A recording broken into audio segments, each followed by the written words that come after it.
Welcome back to my channel. My name is Brittany Bundles, and today's video is going to be all about how to turn your passions into income streams. I first want to tell you all that I have missed you all so much. I haven't been uploading this past week because of a family emergency. So I'm just asking that you keep my family in your prayers. And just wanted to reiterate to you all that I haven't forgotten about you. I enjoy uploading here on YouTube. I'm typically more consistent, but family comes first before anything that I do as far as content or work related. So just wanted to put that out there, and I appreciate all of your support with the channel and the videos. And I'm also gonna say I appreciate your support in prayer. Because I know a lot of you are going to join me in praying for a fast recovery for my family member. And yeah, I just wanted to put that out there. To God be the glory. And I want to really talk about how to increase our income. I really believe that making more money gives us more freedom. It sets us up for generational wealth. And it also gives us other options for investing and making more money. So I like to talk about using what we have to get what we want, okay? Using the tools that we have, using the ideas and the passions that we have in order to make more money. And so today, this video is exactly about that. If you are interested in videos like this and other topics in regard to monetizing your talents, be sure to give this video a big thumbs up. That way I know you'd like to see more content around this subject. Also, be sure to subscribe and turn your post notifications on. The first thing that I like to go over, and I am going to be looking over here because I do have my notes on my phone, is number one, identify at least 5 strengths that you have, 5 passions that you enjoy. Okay, so for me, I enjoy writing, I enjoy speaking, I enjoy finding the right solution for people. So I enjoy sales because I look at sales as finding the right piece to the puzzle. Okay. I also enjoy motivational speaking, and I also enjoy, let's see, what else do I enjoy doing? Just something else that I can think of. I enjoy doing so much, but I also enjoy, what can I say? Reading. Okay. I enjoy reading. So some things that I have done around those strengths. So because I enjoy speaking, talking motivational content and just motivational talks and motivating anybody that I know, and just encouraging, I have created a podcast. Okay, my Brittany Bundles podcast. If you're new to this channel, you can take a look at the podcast or listen to the podcast by clicking on the podcast icon or section here on YouTube, and you can listen to some of the episodes. But I enjoy doing that. So I was able to create a podcast some years ago talking about my entrepreneurial journey. And I also invited different entrepreneurs on the podcast to share their entrepreneurial journey. And I monetized it by turning on ads on YouTube when I was eligible for the YouTube monetization partner program. And then I also put my ads on different platforms where I monetize them as well. So I made a video a couple weeks ago talking about getting paid through Spotify and just different things like that. So that is something that I have enjoyed doing as well, just monetizing my podcast and monetizing my encouraging messages to other entrepreneurs. And this is something that I didn't have to think too long about, as far as do you like motivating? Do you like encouraging people? It's something that came natural. So that's what I'm challenging all of you to do. If you haven't done already, just challenge yourself to identify 5 strengths, 5 passions that you enjoy doing. I also mentioned that I enjoy reading. So I created an ebook. My ebook, Dropshipping Now, Wholesale Later. It's a guide for hair businesses that are looking to upscale, starting from dropshipping to evolving to purchasing wholesale in bulk, where the bigger profit lies. And I created that ebook. And so I have sold a good amount of copies of that ebook, and it's still for sale on my website. The link is down below if you are interested in that. And it's helped a lot of people get started with their hair business journey, and also people that are already on their hair business journey. It's helped them grow their hair business. And so just figuring out different things you like doing. If you're someone that loves accessorizing, look into maybe opening an online boutique. If you're someone that enjoys interior decorating, I mean, there's just so many things that you can look into doing to maximize what you already are doing, or to monetize, what you're already doing. So I would look into that. The next thing that I would recommend doing is determine who your target audience is. That portion of business is super important because you want to know who you're going to be marketing to. You want to know where you need to go, where you need to be, and what type of people you are going to be connecting with. One of the biggest mistakes I made when I first started my hair business is trying to market to everyone. I remember when I was trying to set up my ads for my hair business, BadChickHair.com, and I just didn't know. I was putting so many areas in the Google marketing system because I didn't know where my target audience was or who my target audience was. I just said my target audience is everyone. I want everyone to know about Bad Chick Hair, and I want everyone to be able to assess my hair extensions.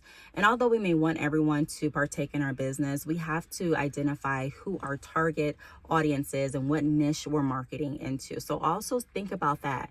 So I was able to decide, hey, I'm looking to market to people that are interested in starting a hair business or people that are already, people that have already gotten started with their hair business. So I'm marketing to other entrepreneurs. And so that brought me closer to, okay, let me fine tune and figure out where a lot of the entrepreneurs in my hometown are and how can I reach them? What kind of events are going on in my hometown? And then I started thinking a little bit broader, and I'm like, okay, so how can I connect with other entrepreneurs that are in the hair industry outside of my hometown? And what different online posts do I need to curate to attract those type of people? And how can I use what I'm already doing, like with my podcast and just different platforms that I'm on to connect with people that would be interested in what I'm offering? So once you figure out who your target audience is, it's going to be that much easier to create a marketing strategy on how you're going to connect with those people.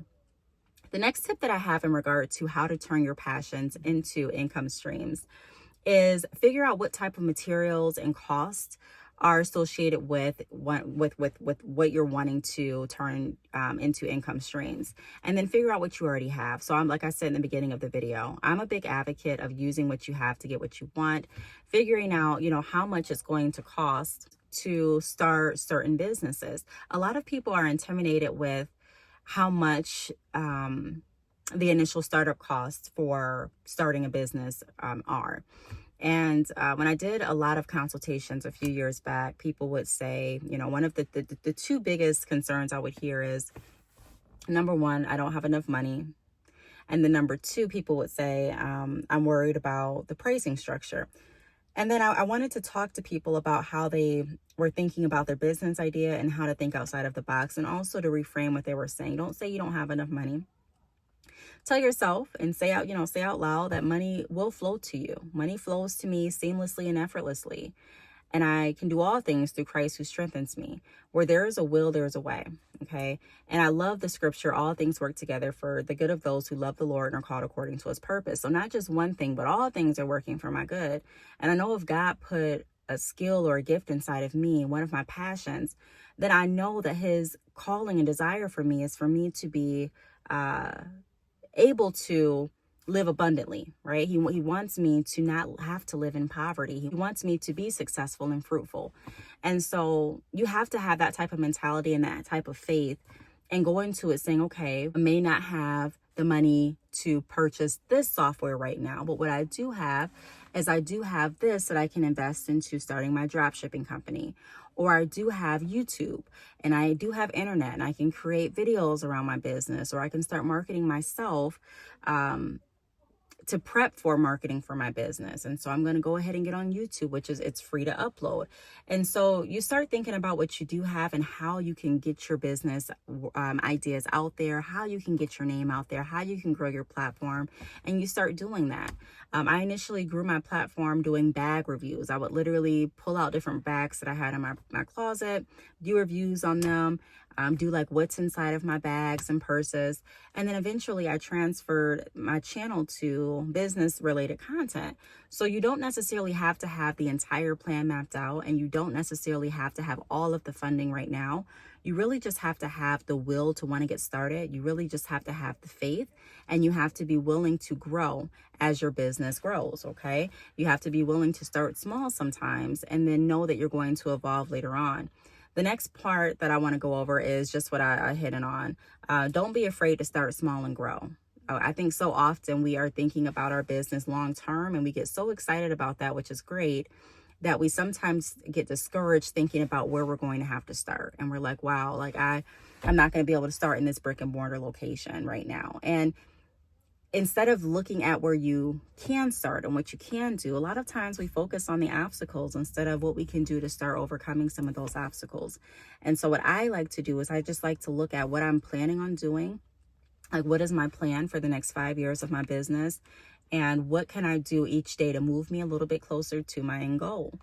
And so if that means, hey, I eventually want to write a book, okay, well, I know that I'm going to need people to purchase my book. I know that I'm going to need people to read my book. So maybe today I start a podcast talking about the different strategies that I'm going to be writing about. Or maybe today I start a YouTube vlog about me getting the materials and the journey on me actually writing and publishing my book. And that's going to grow my audience. And, you know, some of those people in my audience may be interested in purchasing the book, and also looking at my target audience. You know, who's going to be my target audience? How am I going to reach them? How can I start bringing interest to what I'm offering? So you just start getting some of these ideas going.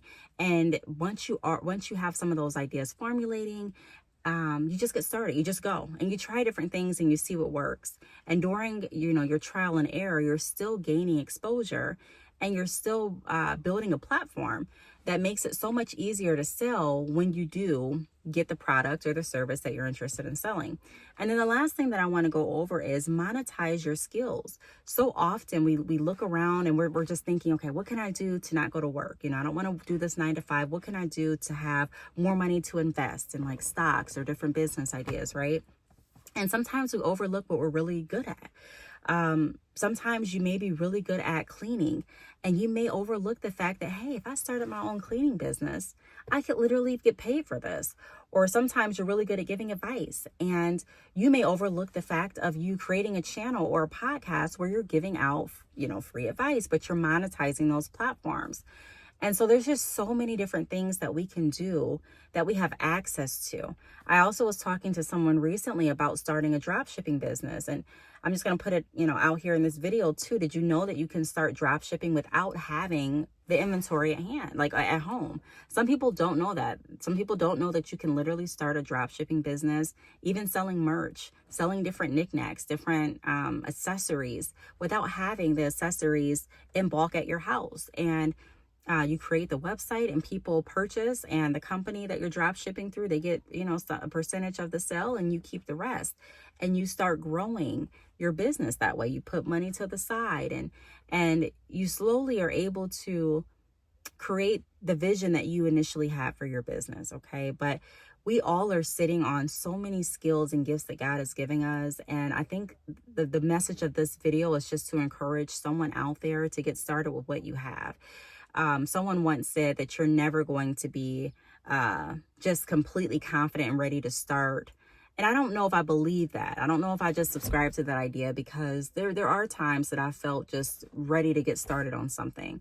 And there's times that I've talked to some of my peers and they felt ready to get started. But even with those ideas that we were just ready to get started and we actually got started, there were times during those business ventures and different things that would arise that made me feel like, okay, I don't know if I want to do this. For example, when public speaking arose and I got offered to speak to students, and I was so nervous to put on this presentation. And I'm like, you know what? Am I going to get over this fear in time for me to speak? And what I learned is that sometimes, even if you feel ready for certain parts of your business, you may not feel ready for the entire trip that your business is going to take you on. But to evolve, that's what it takes for us to do some things that we're not always comfortable doing. We want to be able to grow. And so I just realized that sometimes you're going to have to do things and work through your fear. Even if you're nervous, even if you're afraid to do something, sometimes you're going to have to just step out on faith and still do what you need to do in fear until you become comfortable. And then when you want to grow again, okay, let's figure out what I can do to better myself and better my business. And even if it feels uncomfortable, I'm still going to push myself to do that, because I know it's what I need to grow. And I know it's what my business needs to continue to evolve. So I wanted to put that out there, just encouraging you all. And hoping that it helps someone actually get started with their business and look around them and figure out what they can do to earn more revenue. So I hope this video helped. Again, if you have any questions, feel free to leave them down below. I want to thank you so much for watching, and I will talk to you on the next video. Bye.